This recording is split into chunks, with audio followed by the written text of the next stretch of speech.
تو ہمیں کوشش یہ کرنی چاہیے کہ کہیں کلاس ہو رہی ہے، ٹیچر کلاس لے رہا ہے یا کوئی بڑے بات کر رہے ہیں، تو کوشش کریں کہ اپنے موبائل کے استعمال کو منیمم رکھیں اور ایٹ لیسٹ اس وقت استعمال نہ کریں، کیونکہ آپ کی توجہ ہٹ جاتی ہے، جس کی بنا پر آپ عمومی طور پر نہ باتوں کو پراپرلی سمجھ سکتے ہیں اور نہ ہی وہ کنوے ہوتی ہے۔ اس کے ریلیٹڈ کیونکہ میں ٹیچر ہوں، ٹیچر ہونے کے ناطے عمومی طور پر ہمیں جب کلاس میں لیکچر دے رہے ہوتے ہیں، جب بچہ توجہ نہیں دے رہا ہوتا تو تکلیف ہوتی ہے، ہمیں محسوس ہوتا ہے کہ یار یہ بندہ جو ہے اس کا لیسن نہ مس ہو جائے، اس کو یہ بعد میں اس کی امپورٹنٹ چیزیں تھیں وہ مس ہو رہی ہیں، یہ توجہ نہیں دے رہا، وہ موبائل پہ رہے۔ اسی طرح اس چیز پر نقطے پر میں غور کر رہا تھا تو نماز پڑھنے لگا، شاید مغرب کی نماز تھی، تو میرے مائنڈ میں اس وقت یہ آیا کہ ہم اکثر اس طرح کی چیزوں کو توجہ سے نہیں کرتے، تو جب ہم نماز پڑھتے ہیں ہم بھی تو توجہ سے نہیں پڑھتے۔ تو ایک ٹیچر کو اگر یہ برا لگتا ہے کہ اگر بچے توجہ نہیں دے رہے، تو شاید اللہ تعالیٰ کو بھی یہی ہو کہ ہم نماز تو صرف وہ پھر یہ سجدے نہیں، یہ ٹکریں رہ جائیں گی، ٹھیک ہے، جس سے یہ پتہ چلتا ہے کہ اس کے بھی آداب ہیں، اللہ تعالیٰ نے اس کا ایک طریقہ کار بتایا ہے کہ ہاتھ کہاں باندھنے ہیں، کس طرح نظر کہاں رکھنی ہے، ٹھیک ہے، اور کون کون سی چیزیں ہیں، ان چیزوں کو ادا کرنا اس احسن طریقے کے ساتھ جو اللہ تعالیٰ کو پسند ہے، اس کا نام ہوتا ہے ادب۔ تو موبائل کا استعمال بہت بڑھتا جا رہا ہے۔ اچھا، ایک اور بڑی کامن جو میں نے بے ادبی دیکھی آج کل کے اسٹوڈنٹس کے حوالے سے یا نئی جنریشن کے حوالے سے، وہ ایک بڑی عجیب و غریب قسم کی فضا پیدا ہوتی جا رہی ہے جس میں جگت بازی کو پروموٹ کیا جا رہا ہے۔ یہ ایک ایسی بیماری ہے، ہمیں پتہ بھی نہیں چل رہا اور ہمیں وہ اندر سے زنگ آلود کرتے جا رہی ہے۔ آپ ٹی وی شوز دیکھتے ہیں، فنی چینلز دیکھتے ہیں، اس میں عمومی طور پر کسی بڑے سینئر، بڑے respectable person of the society اس کو بلایا ہوتا ہے، وہ بندہ اپنی فیلڈ میں ایک بہت بڑا نامور اور بڑا اس نے نام کمایا ہوتا ہے، لیکن جیسے گفتگو شروع ہوتی ہے درمیان میں کچھ جو اینکرز ہیں یا یہ سمجھ لیں کہ جو انہوں نے ایکٹرز، فنی ایکٹرز جو ہیں وہ بٹھائے ہوئے ہیں، وہ ان کی بات کو ٹوک کے درمیان میں جگت کرتے ہیں۔ یہ ایک ایسی جگت ویسے ایک بڑی برجستہ قسم کی گفتگو کا نام تھا کہ جو حاضر دماغی کے ساتھ جس کا تعلق تھا، لیکن آج کل کے دور کے اندر یہ ایک ایسی ڈیولپ ہو گئی ہے جو کہ برائی کا سبب بن رہی ہے، ٹھیک ہے، کہ ایک بڑا کوئی بات کر رہا ہے، اب وہاں وہ فن کریٹ کرنے کی کوشش کرتے ہیں، لیکن وہ فن جو ہے وہ بے ادبی کے زمرے میں آ جاتی ہے۔ اب وہ بندہ، یہاں دو بے ادبیاں، ایک تو وہ بندہ اس کی پرسنل ہتک ہوتی ہے کہ وہ ایک بندہ ایک آنریبل پرسن ہے، وہ بات کر رہا ہے درمیان، دوسری یہ بات ہوتی ہے کہ دو طرح کی بے ادبیاں، ایک تو گفتگو کوئی کر رہا ہے اس کے درمیان بولنا، گفتگو کمپلیٹ ہوتے ابھی ہوئی نہیں ہوتی اس کے درمیان بولنا، یہ بھی بے ادبی ہے، اور پھر اس کا مذاق اڑایا جانا، یہ دوسرا بے ادبی ہے، کیونکہ وہ بڑی امپورٹنٹ چیزیں باتیں چل رہی ہوتی ہیں۔ تو یہ میری ایک تو آپ لوگوں سے بھی ریکویسٹ ہے، اور میری میڈیا اینکرز یا پرسنز یا گورنمنٹ جو اس طرح کے ہیں ان کے ساتھ بھی میری ضرور یہ اپیل ہوگی، کوشش کریں کہ جو فنی سیگمنٹ ہے اس طرح کے ٹاک شوز کا وہ الگ رکھیں، سینئر تجزیہ کار یا جو لوگ ہیں یا جو ریلیجیس پرسن اسکالرز آئے ہوئے ہیں ان کا سیکشن الگ رکھیں۔ اگر وہ مکس کریں گے تو وہ فن کریٹ ہوگا، اگر وہ بچے یا وہ جو آج کی جنریشن یا نسل سن رہی ہے وہ اس سے یہی لیسن لے گی کہ وہ ان کا مذاق اڑانے کی کوشش کرے گی، اور ایک انتہائی غلط ہیبٹ جو ہے عادت ان کی بنتی جائے گی جو کہ بے ادبی کے زمرے میں ہے۔ اور اسی طرح جس طرح میں کہہ رہا ہوں نوجوان نسل میں جگت بازی کا یہ والا بڑا مشہور ہوتا جا رہا ہے، یا جو بھی بندہ آتا ہے آئیڈیل اس بچے کو سمجھا جاتا ہے، نوجوان کو سمجھا جاتا ہے جو کسی بندے کو برجستہ جواب دے۔ آج کے دور میں آئیڈیل وہ ہے، تو وہ جو پرانا آئیڈیل تھا وہ ختم ہو گیا کسی اچھے انسان کو فالو کرنا، آج کلاس کے اندر، کالجی سکولز کے اندر اس بچے کو لائق کیا جاتا ہے جو برجستہ جواب دے دے۔ تو یہ ایک ایسی بے ادبی ہے جو بہت زیادہ بڑھتی جا رہی ہے، تو اس کی بھی کوشش کرنی چاہیے کہ بچوں کو ضرور اس لحاظ سے ضرور ٹرین کریں۔ اور ایک چیز میں آپ کو بتاتا جاؤں، بے ادبی اور گستاخی دو ایسی چیزیں ہیں جو میں سمجھتا ہوں اسلام میں بھی آپ نے پڑھا ہوگا جس کی معافی نہیں ہے، ناقابل معافی چیزیں۔ اللہ تعالیٰ نے جس طرح میں نے پہلے بتایا ہر ایک چیز بنا کے اس کے حقوق و فرائض رکھ دیے اور ان کی ادا کرنے کے لیے آداب رکھ دیے۔ وہ آداب ہی ادب ہے جس کو احسن طریقے سے آپ نے ادا کرنا ہے۔ اگر اس میں آپ کہیں وہ چیزیں اچھے طریقے سے نہیں کر رہے تو یہ بھی بے ادبی ہے، ٹھیک ہے۔ اور اگر آپ وہی بات جس طرح میں نے پہلے بتایا، پھر کچھ ایسی ہستیاں ہیں جو مطلب یہ سمجھ لیں کہ اللہ تعالیٰ کے محبوب ہیں، پیارے ہیں، قریبی ہیں، اگر جس بندے نے ان کی گستاخی کی یا بے ادبی کی تو ایسے لوگوں کا وہی ناقابل معافی، وہ لوگ وہ کہتے ہیں کہ جنت کی خوشبو بھی نہیں پا سکتے۔ تو اس کا مطلب ہے کہ یہ اتنی چھوٹی سی جس پر ہم نے کبھی توجہ نہیں دی، ایک ایسی غلطی، ایسی عادت ہمارے اندر پیدا ہوتی جا رہی ہے جو کہ اوورآل اگر کسی بڑے آدمی کے سامنے کبھی آپ جا کے بات کریں گے اس وقت بھی نکل سکتی ہے۔ تو اس لحاظ سے کوشش کرنا چاہیے کہ اپنی اس طرح کی عادات کو کنٹرول کریں۔ اور قرآن پاک میں کہا جاتا ہے کہ اللہ تعالیٰ نے بڑے واضح طریقے سے فرمایا ہے کہ میرے رسول صلی اللہ علیہ وسلم کے سامنے اونچی آواز میں ان سے بات بھی نہ کریں جس طرح آپ آپس میں کرتے ہیں۔ تو اس سے یہ چیز نظر آتی ہے یہ ایک بہت معمولی سا معاملہ ہے جو روزمرہ زندگی میں آپ اور میں کرتے ہیں، ٹھیک ہے۔ اونچی آواز میں بولنا، ایسی ہستیاں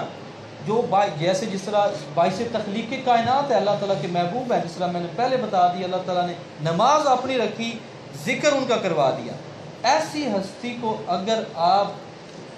ان کی نعوذ باللہ تذلیل کرتے ہیں یا توہین کرتے ہیں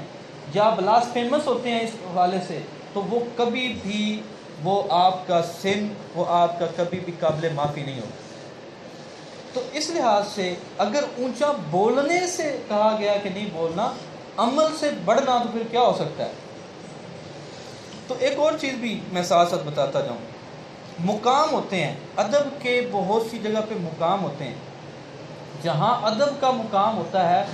کوشش کرنی چاہیے وہاں خاموشی سے، عاجزی سے اس کو پورا کریں۔ اگر آپ اس کو نہیں کریں گے تو آٹومیٹکلی پکڑ میں، اور پھر یہ عجیب و غریب بات ہے، اگر دیکھتے ہیں ابلیس کے بارے میں کہا جاتا ہے کہ زمین کے اندر یا زمین کے اوپر کوئی ایسا ذرہ نہیں جس کے اوپر اس نے سجدہ نہ کیا، کوئی ایسی جگہ نے سجدہ نہ کیا۔ ایک چیز کی بے ادبی، گستاخی، نہیں مانا، اللہ تعالیٰ کے حکم کو نہیں مانا، ٹھیک ہے، اور وہ تمام طرح کی عبادت اس کی وہ رد ہوگی۔ اس سے ایک بڑی واضح چیز نظر آتی ہے، وہ یہ ہے کہ جو بندہ گستاخی کرتا ہے، جو بے ادبی کرتا ہے، یعنی ایسی ہستیوں کی جو اللہ کے قریب ہیں، وہ یاد رکھیے گا وہ جنت میں نہیں جا سکتا۔ تو اتنی بڑی ایک مزے کی بات یہ ہے کہ ہم عمومی طور پر لوگوں سے نفرت کرتے ہیں۔ تو واصف صاحب نے کسی نے ان سے پوچھا کہ نفرت کس طرح کے لوگ سے کرنی چاہیے اور کیوں کرنی چاہیے، اس حوالے سے بات ہو رہی تھی۔ تو انہوں نے کہا نفرت اس بندے سے کرنا جو تم جب مرنے کے بعد کسی جگہ پر پہنچو تو ایک جگہ پہ نہ ہو۔ اگر دونوں جنت میں ہو تو اس کا مطلب ہے تم نے غلط نفرت کی، ایک جگہ پہ دونوں کو نہیں ہونا چاہیے، ٹھیک ہے۔ تو اس کا مطلب ہے کہ آپ اور میں جو اکثر اس طرح کی ڈیولپ کر لیتے ہیں نفرتیں لوگوں کے ساتھ، یہ چیزیں وہ بھی پھر اس چیز میں آ جاتا ہے، اس طرح کی بھی چیزیں بے ادبی کے اندر آتی ہیں، ٹھیک ہے۔ حقوق ہیں، زندگی کے ادب ہیں، زندگی گزارنے کے آداب ہیں، تو ان تمام چیزوں کو اچھے طریقے سے ادا کرنا یہی فرض ہے۔ تو میں بتا رہا تھا کچھ مقام، اور جو اللہ تعالیٰ نے یہ فرمایا ہے کہ جو اللہ کے قریب ہوتے ہیں اللہ تعالیٰ ان کا ادب خود کروا لیتا ہے۔ ایک دفعہ کا واقعہ ہے کہ ابو جہل بیٹھا ہوا تھا اپنے دوستوں کے ساتھ، اپنے سنگی بیلی جو سارے تھے ان کے ساتھ، تو آپ صلی اللہ علیہ وآلہ وسلم نے وہاں تشریف لانا تھا۔ تو ابو جہل نے اس تمام لوگوں کو کہا کہ جب وہ تشریف لائیں تو آپ لوگوں نے اٹھنا نہیں ہے، تاکہ ان کی مطلب تھوڑی سی ہم ان کو تھوڑا بے عزت کر سکے، نعوذ باللہ۔ تو خیر جیسے ہی وہ ہستی تشریف لائی تو کہا جاتا ہے سب سے پہلے جو اٹھا تھا وہ ابو جہل اٹھا، اور باقی بھی سارے اٹھ گئے، ٹھیک ہے۔ تو ادباً پھر وہ جب بیٹھے تو پھر باقی بھی بیٹھ گئے۔ تو جب وہ محفل برخاست ہوئی، جب وہاں سے وہ چلے گئے تو ابو جہل سے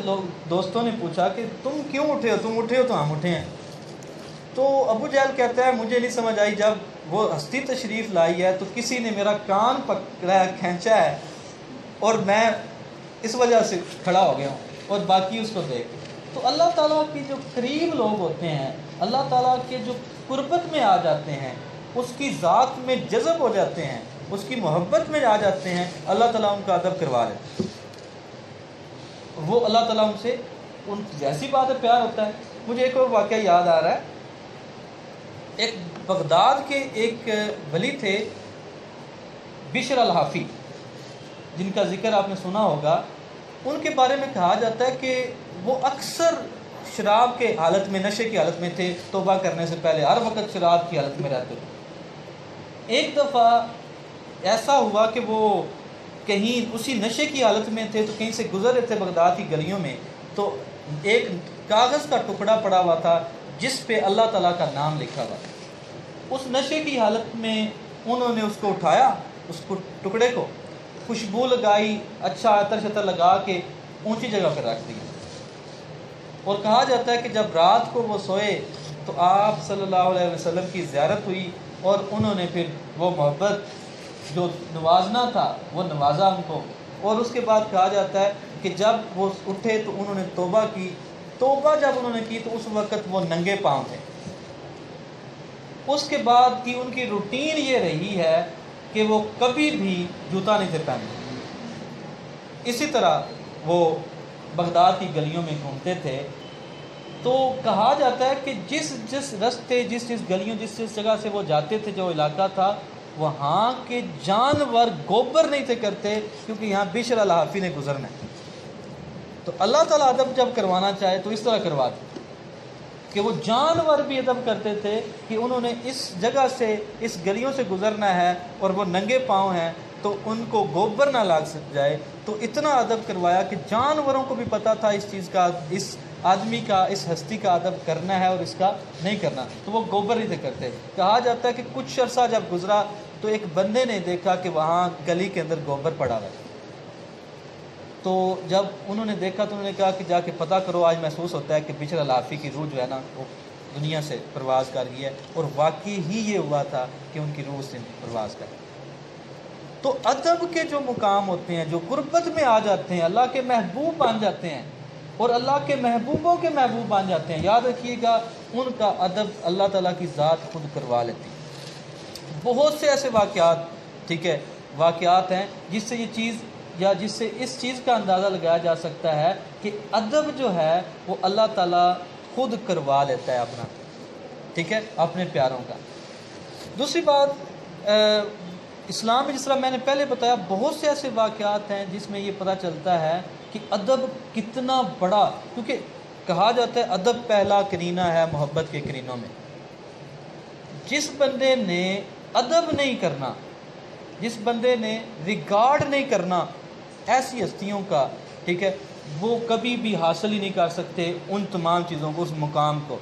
عشق کی ابتدا سب سے پہلے ادب سے ہوتی ہے،